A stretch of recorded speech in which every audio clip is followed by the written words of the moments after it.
Hi friends welcome back to my new video. तो guys केंता अछन आशा करबी भल थिबे आ मुई भी भल अच्छे मोर संगे कुमड़ो भी भल अच्छे।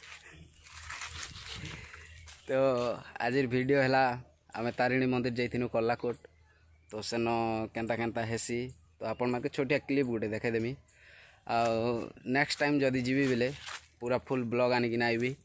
आर मुई फुल ब्लॉग कहीं बनबे सबुदिन वीडियो कहीं छाणी नहीं पारबार बेले मोर पाके मेन रीजन है मोबाइल नहीं ना।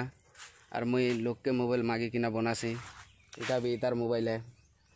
तो मोर पाके मोबाइल नहीं ना हेती लगी मुई डेली छाणी नहीं पारे। तो क्या करब मोबाइल गोटे नुआट नेबी तार डेली छाणबी यार। तो छोटिया क्लिप देखी पकन।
तो वीडियो केंता लगला छोटिया क्लिप गोटे थिला आन हेन्ता हेसी आईटा तो गोटे लोग के खेलुचे सेटा 4टा कि 5टा लोग के खेलसे। तो से माता मैंने टी नहीं आसी थे गोटे प्रोब्लेम थिला। आर मुझे नेक्स्ट टाइम जब जीवी बेले पूरा फुल ब्लॉग आनिक आइबी। तो आर बेसी कथा नहीं कहे ना आमर कदली बगीचा के आसिक बनाऊे। तो वीडियो के इतके एंड करचे जदि भल लगला बेले लाइक करब सब्सक्राइब करब आर ज़्यादा सपोर्ट करब। तो जय हिंद जय भारत।